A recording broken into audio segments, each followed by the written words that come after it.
Assalamualaikum warahmatullahi wabarakatuh. Ketemu lagi dengan channel Glenn Official. Kali ini akan membahas tentang pendidikan pembelajaran sosiologi. Tema yang akan kami sampaikan kali ini adalah dampak positif dari globalisasi. Nah, bagaimana perubahan adanya globalisasi berdampak positif? Yang pertama adalah bisa berdampak kepada perubahan sistem pengetahuan dan teknologi. Pengetahuan adalah segala sesuatu yang diketahui atau kepandaian yang dimiliki oleh seseorang. Pembangunan nasional telah memberikan kesempatan yang seluas-luasnya kepada masyarakat Indonesia untuk memperoleh pendidikan, mulai dari TK, SD, SMP, SMA, dan juga perguruan tinggi. Hal itu tampak jelas dari peningkatan taraf kecerdasan dan kepandaian, sehingga mampu menyesuaikan diri terhadap lingkungan yang ada, yang pada akhirnya berdampak pada kemampuan memproduksi berbagai jenis barang dan jasa, seperti peralatan hidup dan teknologi canggih. Seperti saat ini misalnya, bagaimana kemajuan teknologi dalam berbagai bidang. Yang paling tampak dan kelihatan adalah kemajuan di bidang teknologi informasi dan komunikasi.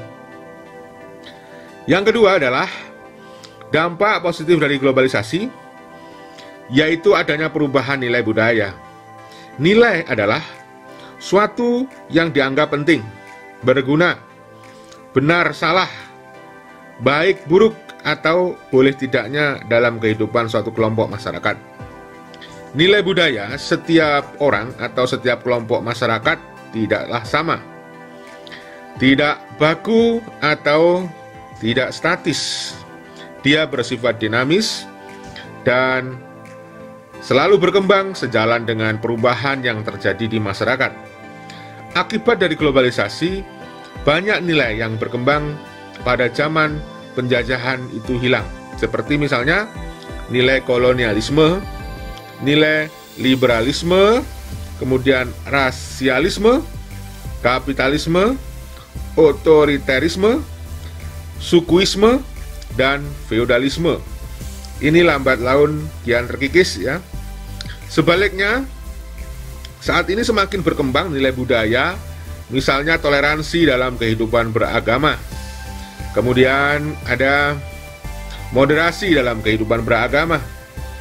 Kemudian menjunjung tinggi nilai-nilai kemanusiaan, cinta tanah air, kemudian gotong royong, dan nilai-nilai kekeluargaan.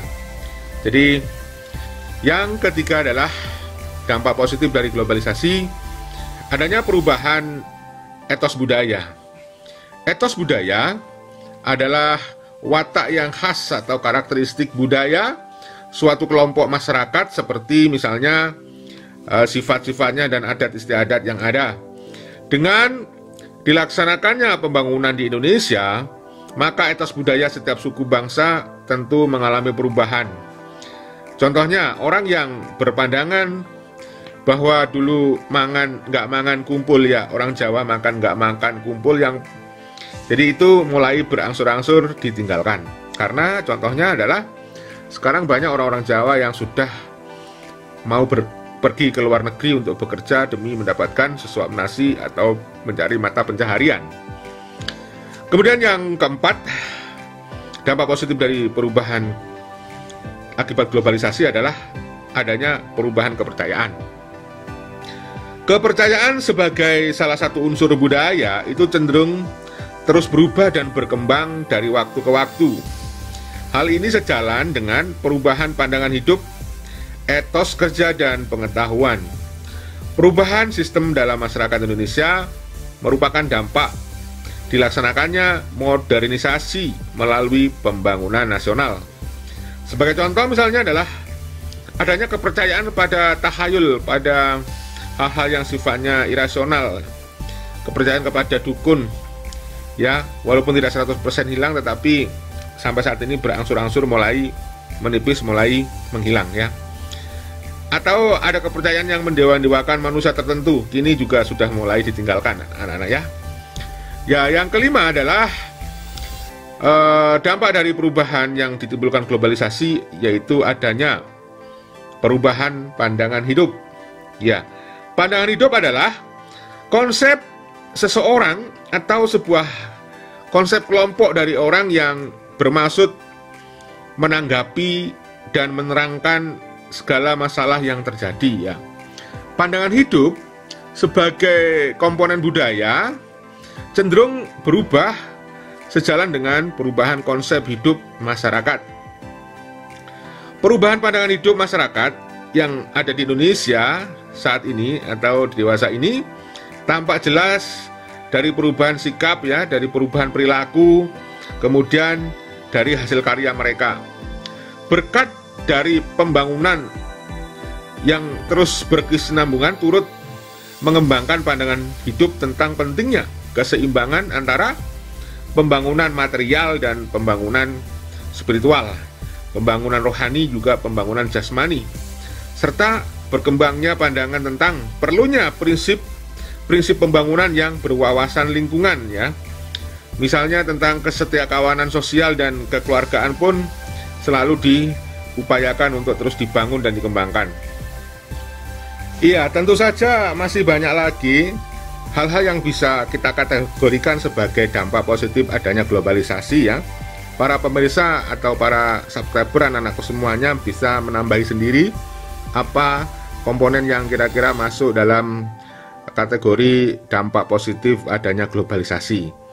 Nah, ini hanya sebagian yang saya bisa sampaikan. Tentu saja segala sesuatu biasanya memang selalu punya dua dampak ya. Kalau kita bicara dampak sebuah peristiwa, yaitu dampak positif dan dampak negatif. Oleh karena itu, globalisasi selain berdampak positif ya, tentu saja dia akan memiliki dampak negatif. Mengenai dampak negatif dari globalisasi, kita akan bahas pada video berikutnya ya, saudara-saudara semuanya, anak-anakku yang ada dimanapun berada. Nah, saya ingatkan bagi yang belum subscribe untuk menekan tombol subscribe, kemudian lonceng, kemudian tekan tombol like ya, tanda jempol yang ke atas itu. Jangan lupa tetap dukung channel ini, semoga channel ini bisa berkembang ya, dan terus memberi manfaat, terus memberikan hiburan ya, tuntunan dan tontonan. Saya kira itu. Tidak lupa saya selalu mendoakan kepada subscriber semuanya ya, para pemirsa dimanapun berada, anak-anakku semoga selalu dimudahkan semua urusan, ditambah rezeki, diluaskan rezeki. Bagi yang belum punya momongan, sudah menikah lama, semoga segera mendapatkan momongan, dan yang ingin menikah semoga segera mendapatkan jodoh. Amin ya robbal alamin. Billahi wa taufiq wal hidayah. Wassalamualaikum warahmatullahi wabarakatuh. Merdeka!